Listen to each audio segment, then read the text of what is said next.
আমি তোমাদের কাছে আজকে কিছু প্রশ্ন করব, মানে প্রশ্ন করতে মন চাচ্ছে যে তোমাদের মতামতগুলা কি, কেন এমন ভারতের সাথে হচ্ছে। 1947 সালে ভারত স্বাধীন হলো।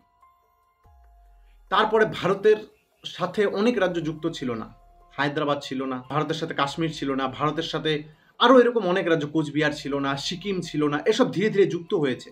এসবের পিছনে মাস্টার মাইন্ড হিসেবে কাজ করেছে, আমরা সবাই চিনি তাকে, লৌহ মানব সর্দার বল্লভভাই প্যাটেল, যার মূর্তি বর্তমান বিশ্বের সবচাইতে উঁচু স্ট্যাচু হিসাবে সাবরমতী নদীর তীরে বানানো রয়েছে।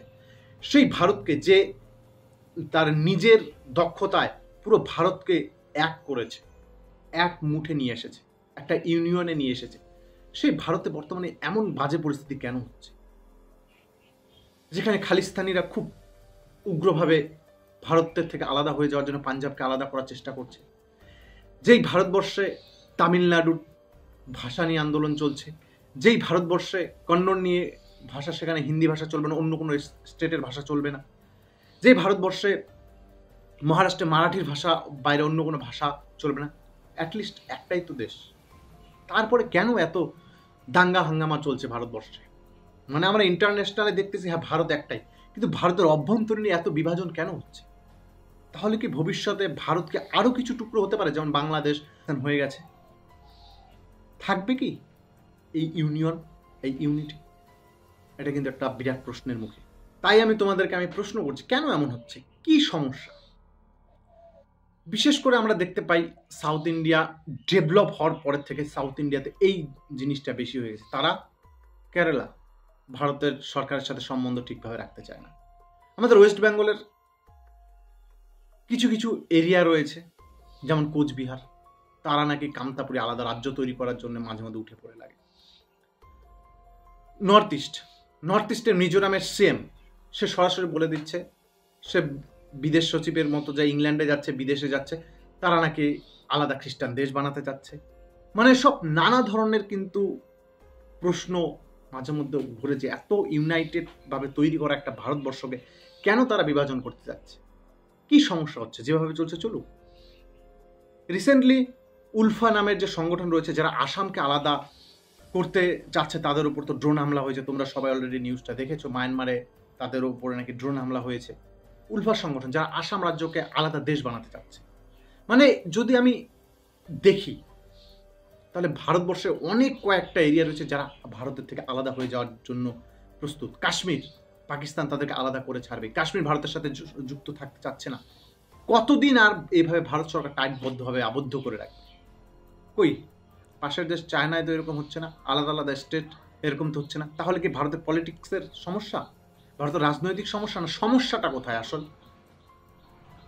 এইভাবে চলতে থাকলে ঠিক একদিন ভারত আবারও টুকরো হবে, যেটা আমার মনে হয়। আমি তোমাদেরকে কিছু এরিয়া গুনিয়ে দিচ্ছি, কোন কোন এরিয়াগুলো এই সমস্যার মধ্যে পড়েছে। নর্থ ইস্ট, মণিপুরে, মিজোরামে মাঝে মধ্যে দাঙ্গা হাঙ্গামা হয়ে আসছে, সেখানে পার্শ্ববর্তী মায়ানমার থেকে ইনভলভ হয়ে থাকে, যার ফলে ঘটনা ঘটে। এদিকে সামনে আসলে কোচবিহারের কামতাপুরীরা, তারা মাঝে মধ্যে ওই ধরনের উচ্ছৃঙ্খলা আচরণ করে। ছত্তিশগড়, ওই নিচের স্টেটগুলো, মিডিল ইস্টের যে স্টেটগুলো রয়েছে, সেখানে নকশাল এরিয়া, তারা ভারতকে সবসময় বিপদে ফেলে রাখতে চাচ্ছে, তারা ভারতের সাথে থাকতে চাচ্ছে না, দাঙ্গা করে থাকছে। তোমরা দেখো মাঝে মাঝে 50 জন 60 জন করে জঙ্গি, মাওবাদী জঙ্গি নিহত হচ্ছে, সিআরপিএফরা তাদের নিধন করছে, তারপরেও তারা আবার উজ্জীবিত হচ্ছে। ভারতের জম্মু কাশ্মীর, সেটাও একটা বিপদের মধ্যে। ধারা 370 হাঁটানো হলো সবে মাত্র, তারপরেও নানা ধরনের আন্দোলন, নানা ধরনের পরিকল্পনা। মানে ভারতের যে জনসাধারণ, তাদের চাহিদার শেষ নাই, এবং গভর্নমেন্ট কত চাহিদা পূরণ করবে। দক্ষিণ ভারতের রাজ্যগুলো, সেখানে তারা ভাষা নিয়ে মারামারি করছে। কেরালাতে মালায়ালম ছাড়া অন্য কিছু চলবে না, তামিলনাড়ুতে তামিল ছাড়া চলবে না, মহারাষ্ট্রে মারাঠি ছাড়া চলবে না, কর্ণাটকে কান্নাডা ছাড়া চলবে না। কেন? একটাই তো দেশ, যে যার মতো যেভাবে চলুক, নিজস্ব ভাষায় যেভাবে কথোপকথন হলেই হলো। খালিস্তানিয়া পাঞ্জাবকে আলাদা করার চেষ্টা করছে। এই যে সমস্যাগুলা, এটা কিন্তু ভারতের জন্য, ভবিষ্যতের জন্য বিপদ। এভাবে যদি ভারত সরকার এটাকে দামাতে না পারে, ভারত সরকার যদি এটাকে একটা প্রচুর পরিমাণে স্ট্রংলি ভাবে এটাকে সামলাতে না পারে, কিন্তু হয়তো 5 থেকে 20 বছর, 50 বছর, 100 বছর পরে ভারত আবারও টুকরো টুকরো হয়ে না বসে। বিশ্বের অনেক দেশ আছে, বড় বড় দেশ, তারা একসাথে থাকে। রাশিয়া এত বড় একটা দেশ কন্ট্রোল করে রাখছে, চায়না কন্ট্রোল করে রাখছে, তাদের থেকে আলাদা হচ্ছে না। কিন্তু ভারতের সাথে এমন সমস্যা হওয়ার পিছনে কারণ কি? বন্ধুরা, তোমাদের যদি উত্তর জানা থাকে আমাদেরকে একটু জানাও। ভারতের পলিটিক্স, ভারতের অর্থনৈতিক, ভারতের ইকোনমিক্স কি? অর্থনৈতিক বললে দক্ষিণ ভারত এগিয়ে গেছে জন্য তারা এখন আলাদা হয়ে যাইতে চাচ্ছে।